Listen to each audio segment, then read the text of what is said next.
Greetings, booktubers. Welcome back to Grammaticus Books. Welcome to an unusual episode of Grammaticus Books because today we are stepping outside of our normal bailiwick of vintage science fiction and vintage fantasy, and we're going to tread into the realm of horror novels.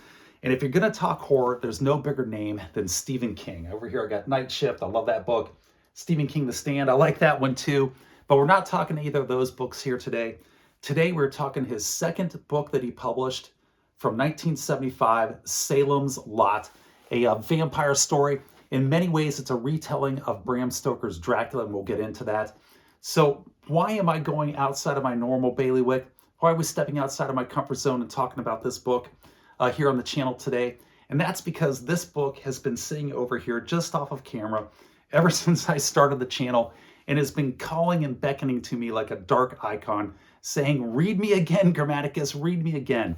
Because I originally read this novel when I was back in high school in the early 1980s. And in fact, this is the actual book. This is the physical actual copy that I read back in the early 1980s. It's a Signet Press publication. It is probably from 1979, although the publication date says August of 1976, but that can't be correct because it also quotes here a promotion for the CBS TV series starring David Soul and the legendary James Mason, and that debuted in 1979. I'm sure that this book was published here in 1979 in order to help promote the TV series, which was excellent. I remember watching that as a kid too. So I read this back when I was in high school. I remember it being very solid. I remember it being very scary and liking this book quite a bit. And it's been sitting over there calling to me to reread it. I meant to reread it in October, during October for obvious reasons, but just events here at the Graham's End, south of the Shire, all through the summer and the fall and here into the winter have been kind of crazy. And it prevented me from getting to it. But I was able within the last couple of weeks to pick this book up here and finish a reread in the year 2025 and give you my opinions on it in the year 2025 as opposed to a teenager back in 1982-ish when I first read this book. So Salem's Lot, if you're not familiar with the story, it is Stephen King's second book that he ever published, the first one being Carrie in 1974, which was a huge success as soon as it came on. Salem's Lot was a huge success as well. According to the back of the book here, there's over 3 million copies in print by 1979. So within 4 years, it had sold 3 million copies and generated a TV series already.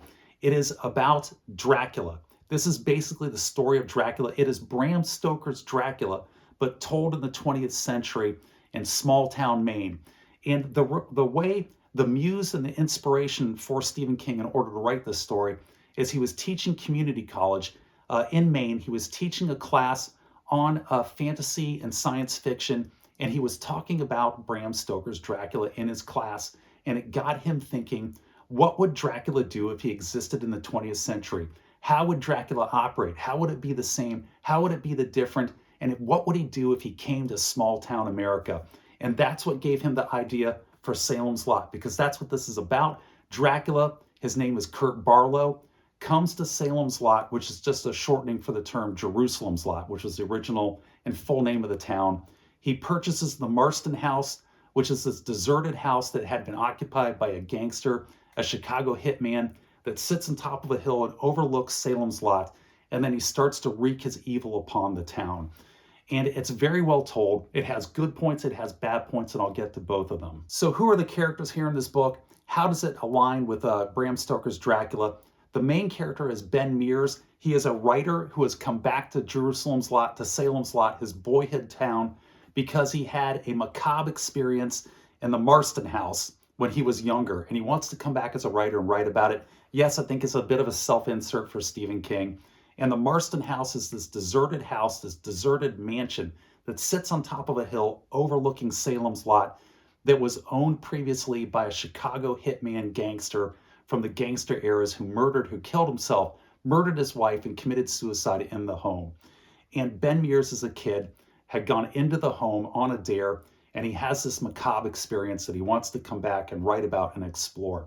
And as he's in the town, Kurt Barlow and his human assistant, Richard Straker, played by James Mason, the legendary James Mason in the TV series, they decide to come into the town, occupy and buy the Marston House, and then begin Dracula's reign of terror.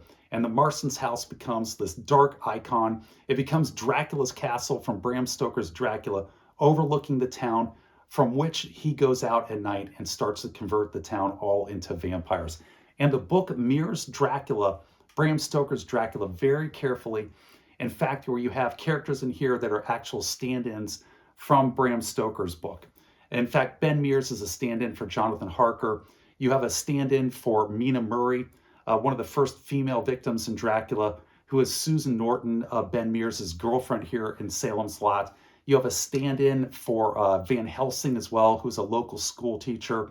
And of course, you have a stand-in for Dracula's castle, which is the Marston house, acting as this dark icon. And I would say not only just a dark icon, but as an amplifier of evil energies and negative energies inside of all the townspeople here in the town. And that dark icon of that house, the Marston house, that has been there ever since the murder-suicide of its former owner, this Chicago hitman, is what acts as a beacon, luring Dracula to this house in order to take over this town and recreate the story of Bram Stoker's Dracula, and to convert all of the townspeople, which is his goal, into vampires and completely destroy this town. So what are the pros of this book? What are the good points? Stephen King really takes his time in order to build up all the backstories and to build up all of the emotional baggage that all of these characters are carrying around with them, all of their character traits, strengths and skills, weaknesses as well, not only in the main characters, but he goes into almost every single individual living in the town and gives you their backstories and all their little secret perversions and dark little secrets that they carry around with them, from the guy running the dump to the local sheriff to the local gossip, the person running the florist shop, the lady running the local boarding house, and on and on and on. And you get just this tremendous character development, and it pays dividends. And when Dracula starts coming out, aka Kurt Barlow, and starts terrorizing the town, starts killing people and converting them and turning them into vampires, it has weight, it has gravity, it has meaning. It means something to you when these characters are lost because you're invested in them. The other good thing that I like about this book, some of the other pros, it's well written. People like to bash Stephen King for not being a good writer. This is a well-written book. It's not Wordsworth by any stretch of the imagination, but it's solidly written. And when he starts writing about Kurt Barlow going out and terrorizing the town, he writes it exceptionally well. Stephen King was just able to reach out with an icy hand, plunge it into my chest, and squeeze my heart in parts in this book that are just fantastically horrific and scary as all get out.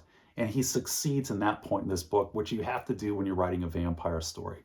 The other thing he does that I like in this book is that the church has weight. It has significance. It acts as a counterbalancing force to this demonic presence that has come and infested the town via Kurt Barlow. And if you're going to posit the existence of the devil's advocates upon the face of planet Earth and invest them with all the dark arts and dark powers, then you need a yin to that yang. You need a counterbalancing force in order to counteract it, to build the story up and make the story have something to have friction and forces that are opposing each other. And you need the church. It needs to work. Crosses need to work. Holy water needs to work. The force and power of faith needs to work. And Stephen King puts that in here in spades, and it works very well, and it makes for a better novel. Now, Stephen King is very careful. He's very specific not to confine that just to the Catholic Church or to the Christian faith. That is the vehicle through which it works here in Salem's Lot, but Stephen King makes it very clear that he means any type of faith. Any type of faith-based religion is going to act as a counteracting force to the devil and his advocate here on earth. The other really good thing about this book is that it came in 1975, and at 1975, the whole genre of vampires was in sort of a very campy mode. It wasn't being treated seriously. It had descended into almost pure camp, not entirely, but in general, it had gone down into camp. And much in the same way that Frank Miller's The Dark Knight Returns took Batman and pulled Batman out of camp and restored him to the true crime fighter as a true superhero who was this dark knight working in the shadows, that was a scary person, back to the original vision of Batman as it was intended to be. This Salem's Lot does the same thing for vampires and Dracula. It takes vampires, it takes Dracula, pulls them out of camp, and restores them back to Bram Stoker's original version as published in his novel Dracula, and it does it very well. And I give this book big props for doing that. So what are the cons of this book? Well, if one of the strengths is that Stephen King really takes his time in order to build up all of his characters, all of his main characters, as well as every single other inhabitant of the town of Salem's Lot, that is one of the cons, because it goes on forever and it just becomes bloat. Book here it's a little over 400 pages in length, and probably 150 pages of this book could have been cut out. And as Stephen King is building up these characters, particularly when he's focusing on the other townspeople who are not his main protagonists here in the book, he tends to go into their dark urges, into their deep, dark secrets, their perversions, and he just sits in it for too long. He gets to the point where he just starts wallowing in it. And it becomes a little weird, frankly, and it becomes a little bit unpalatable. At least it was for me. And I could have done without a lot of that. And I think it would have helped the book if he had cut it out, and it would have trimmed up this book quite a bit and made it a little bit more digestible as a novel. So that's the book. What is my conclusion of it? What would I give it for a rating? Well, normally after I review a book, I give it a rating between 1 and 10. I'm not sure I can rank this book between 1 and 10. If I had just gone out to a Barnes & Noble and pulled this off of the shelf last month and read it, I probably would not give this book that high a rating. I'd go, yeah, there are good parts to it, but it's been done so many times. All the memes and themes and cliches of vampires that have taken place between 1975 and now, you're going to read them in here, and they're going to be all familiar to you, and they might not have as much of a punch and an impact as if you were reading this back in 1975. So from the perspective of 2025, that along with all the bloat, and this, I'm not sure that I would recommend this novel, but when you put it in perspective of when it was written back in 1975 and the status of vampire stories back then in the mid-1970s, this is a revolutionary book that really, really brings vampires out of the shadows, if you'll excuse the pun, and makes them horrific again. So from that perspective, it's very good. And for that reason, though, it makes it a very difficult book to rank. Would I recommend it? If you're a Stephen King fan and you haven't read this book yet, yes, I would recommend this book. If you're not a huge fan of Stephen King, but you're a fan of vampires and you're a fan of horror, fiction, and fantasy, and you haven't read Salem's Lot and you like a good vampire story, I'm not sure I would necessarily recommend this. I think there's a lot of other books that might serve you better. And with that, I think I'm going to conclude this video here today. If you've read Salem's Lot, tell me what you think about it down in the comment section below. I'd love to hear what it is. I know that when I read this back when I was a teenager in high school, it had a big impact on me back then. But the reason it had a big impact on me is because this was so new and so cutting edge, and it did do so much in order to restore vampires as horrific and terrifying beings, that I had a very good impression of it. And I still have a good impression of it here today, but I'd love to hear what your guys' impression is of Salem's Lot. And if you saw the CBS TV series, what did you think of the CBS TV series? If you saw the new movie that they just made, what do you think of that adaptation? Put it down in the comment section. And with that, I'm going to wrap this one up and say take care, be safe, and I'll catch you guys next time.